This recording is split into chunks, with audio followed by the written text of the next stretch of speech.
అందరికీ నమస్కారం. SVK motivate minds ఛానల్కి స్వాగతం.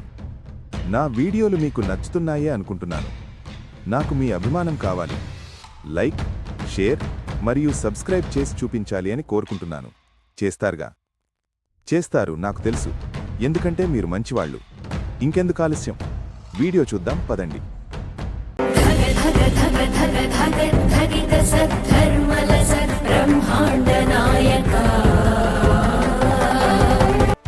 ఓం నమో నారాయణాయ.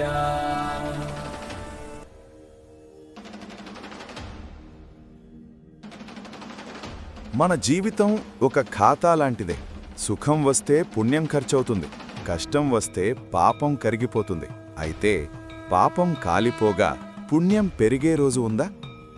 ఏసీ కారు, విమానం, రాజభోగాలు, ఇవన్నీ పుణ్యఖాతా నుంచి ఖర్చవుతున్న సుఖాలు.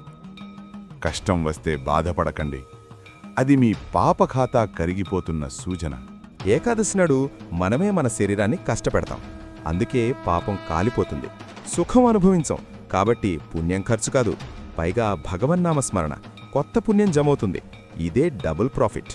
ఈ శరీరం అర్థం కాదు, చెరకుగడలాగా ఉండాలి. నలిపితేనే మధురమైన రసం వస్తుంది. సుఖంలో మునిగిన శరీరం వ్యర్థం. ఉపవాసంతో నలిచిన శరీరమే మోక్షరసాన్నిస్తుంది.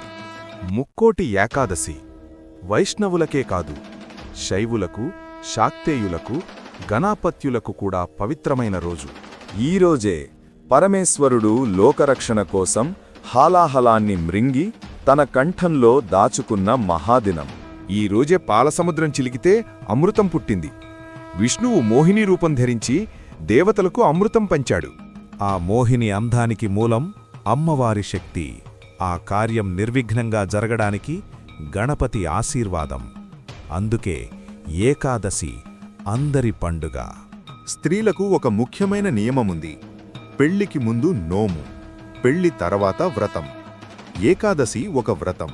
భర్త అనుమతి లేకుండా ఎన్నో నోములు చేసిన భార్య కంటే భర్త పాదాలకు నమస్కరించి అనుమతి తీసుకున్న భార్యకే పుణ్యం దక్కిందని స్కాంద పురాణం చెబుతోంది.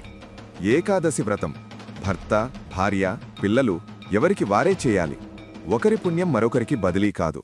ద్వైత సంప్రదాయంలో ఏకాదశి నాడు మంచినీళ్లు కూడా ఇవ్వని నిష్ఠ ఉంది. అంత పవిత్రమైన రోజది.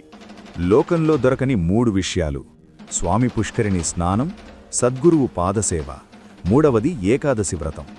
ఆకలి కాదు, మనసును ఆహారం నుంచి దూరంగా ఉంచడం కష్టం కాబట్టి.